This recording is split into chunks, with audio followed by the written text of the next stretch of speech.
түннің теңеліп, табиғаттың жаңарған кезінде бізге бой қуат беретін дәм наурыз көже. Наурыз мерекесін наурыз көжесіз елестету өте қиын. Және де бүгінгі біздің қонағымыз наурыз көжені қалай дайындайтынын бізге көрсетеді. Деметкен апай, сәлеметсіз бе? Наурыз көже дегеніміз не?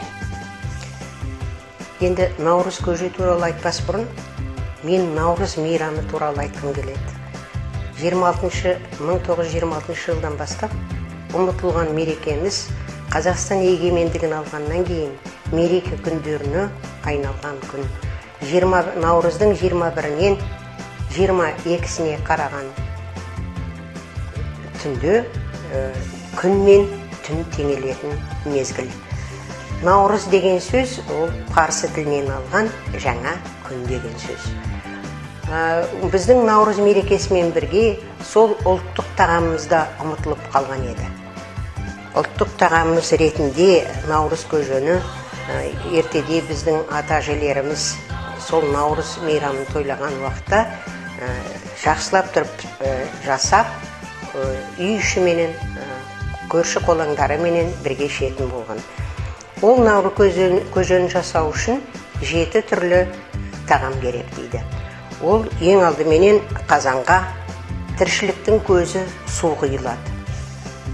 Содан кейін қыстан қалған соғымның еттерін сүріліп қойса тіпті жақсы, соны саламыз.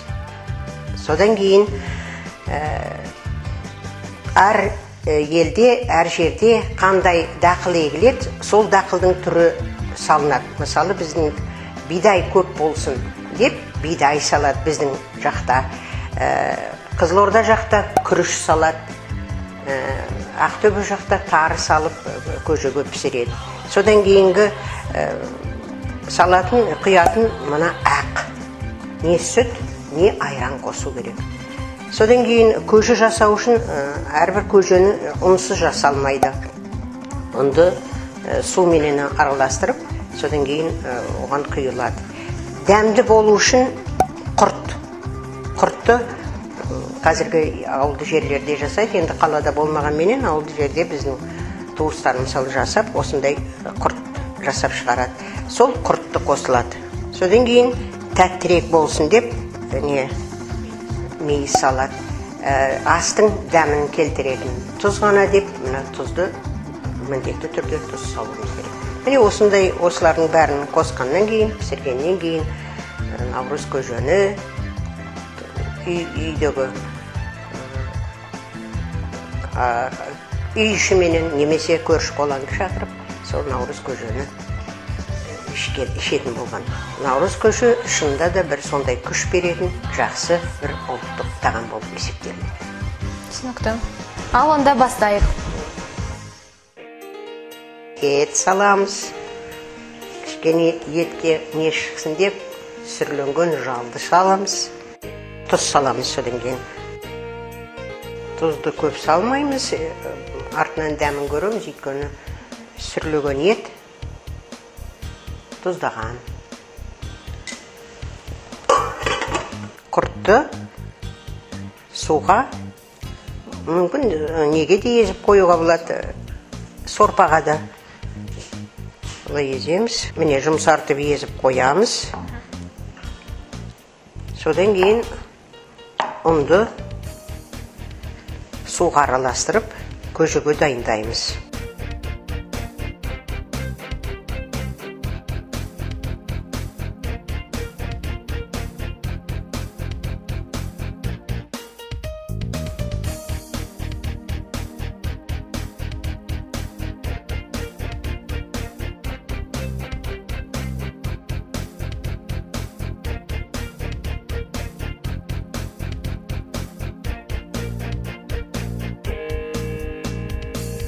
Содан қазір бөлек ыдысқа күрішті пісіріп алайық.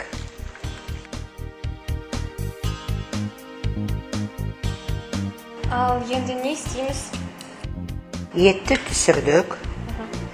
Етті түсіргеннен кейін мынау ұнды көжеге езіп қойдық. Сол көжені пісіреміз. Көжені ақырындап құйып араластырып тұрамыз.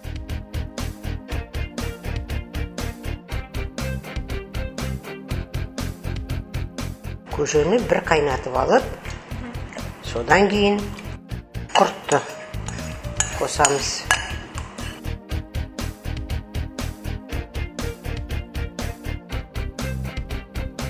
Енді бұл жолы күрішті уже пісіріп алған күрішімізді сорпаға неден кейін, ұннан кейін, көжеден кейін салып араластырамыз.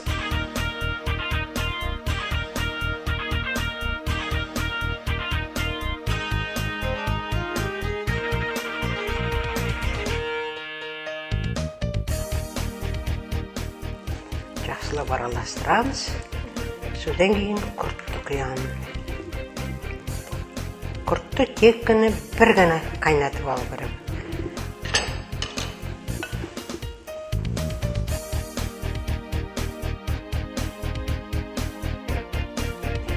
Енді құрт қайнағаннан кейін, дайын болғанда айранды құйып, содан кейін мелісті саламыз. Содан мені тамам. Наурыз көжеміз дайын болады деген сөз.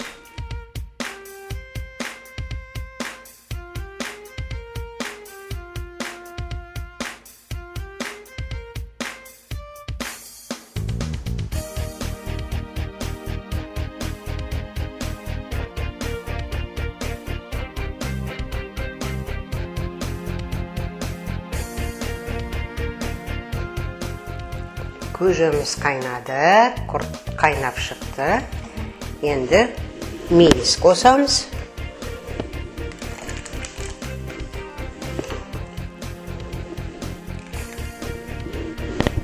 Содан кейін дайын болғасын айранды құямыз. Ет туралды. Сонымен наурыз көжеміз дайын болды.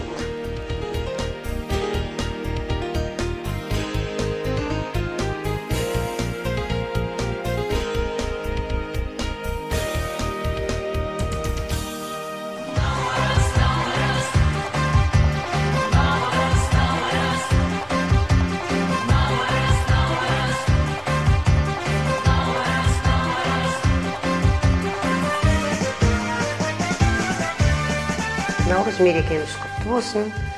Бұл жылымыз құт береке жылы болсын. Сендерге, қызметтеріңе табыс тілеймін, оқушыларға жақсы сабақ оқитындарын тілеймін. Рахмет. Наурыз құтты болсын.